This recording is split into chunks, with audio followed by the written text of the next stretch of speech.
রাখবেন। এই তিনটি জায়গা হলো মেলাগড় মোটর স্ট্যান্ড, মেলাগড় পুরাতন গরু।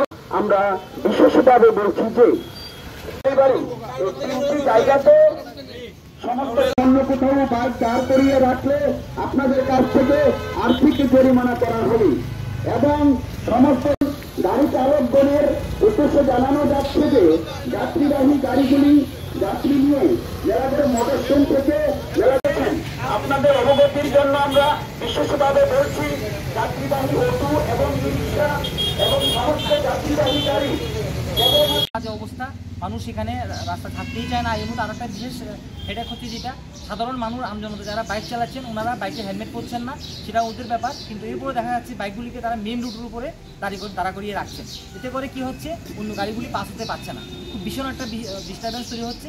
তো আমরা এটার একটা সুদূর প্রসারী একটা চিন্তাধারা আমরা করেছি যে এখন থেকে আমরা আরেকটু কঠোর হব এবং প্রশাসন চাইলে কি না হয়, প্রশাসনের সঙ্গে যেহেতু আমাদের জনপ্রতিনিধিরাও আমরা একসঙ্গে তারা একাকার হয়ে গেছেন যে না আমরাও এবার কোথায় নামবো, আমরা আপনাদেরকে সাপোর্ট দেবো। তো সেই হিসেবে আজকে সবাইকে মিলে আমরা একটা র্যালির আয়োজন সেখানে করেছি এবং আমরা র্যালির মাধ্যমে মাইকিংয়ের মাধ্যমে প্রচারের মাধ্যমে আমরা পুরা মেলাগড়বাসীকে সেটা বার্তা দিতে চাইছিলাম যে যাতে এমন একটা সুন্দর একটা মেলাগড় তৈরি হোক, স্বচ্ছ সুন্দর এবং মানে সেটা যানজট মুক্ত।